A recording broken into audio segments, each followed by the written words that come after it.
fall off of the fighting nerds needs to be studied. Look, these guys were undefeated and had a lot of hype. Of course, Caio Borrallo beat Cannonier, Jerry Cannonier in his prime. Cannonier was number 5, and obviously he lost to Nosatin Imavov. But remember, Nosatin Imavov won a fluke win over Jared Cannonier, and what's his dude's name?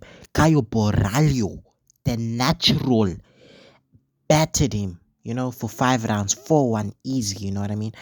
And Gene Silver brutalized Bryce Mitchell, you know what I mean? So these guys were undefeated. They had a lot of hype. They had a lot of hype. I was very excited of what's this dude's name? What's this guy's name?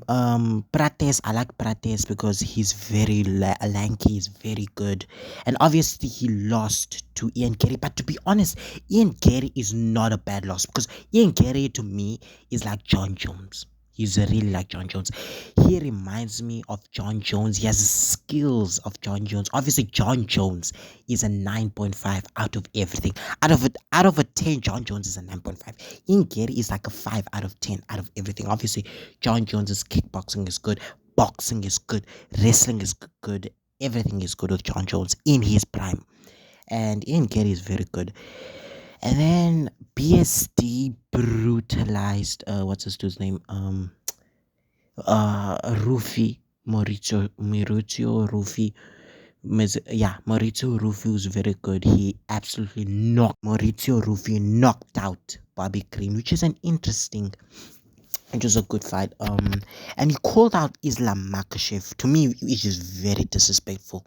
How do you beat an unranked Bobby Green and you call out the pound for pound number 1 fighter right now? If John Jones doesn't exist, Islam Makhachev is pound for pound number 1. Easy. And you call out Islam Makhachev. You see how disrespectful that is? That's very disrespectful. And I actually wanted him to lose after he called out Islam Makhachev. I was actually praying for his downfall because I knew, how do you call out Islam Makhachev after he beat Moicano, destroyed Moicano? He beat Volkanovski twice. He submitted Charles to Bronx Oliveira in the Bronx, in Brazil, brother. Amigo, put in my big, yeah, amigo, put in my big, brother. I know Espanol. You know what I mean? So it was very disrespectful. I actually was happy Rufi lost. I was actually very disappointed Caio Borrallo lost because I really wanted to see Caio Borrallo versus Kamsa Chimaev in Abu Dhabi next year. And who's the other guy? Gene Silver. I was so happy he lost, man. He was very disrespectful. But the thing is, what I love about the fighting is they are very good at selling a fight. They're very good at selling.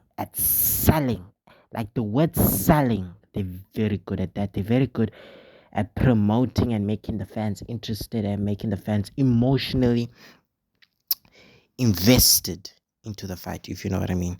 So fighting nerds, I don't know who will they face now. I think Gene Silver is gonna have to face the loser or the winner. No, Gene Silver versus the winner of Emmett and Yusuf Zalal.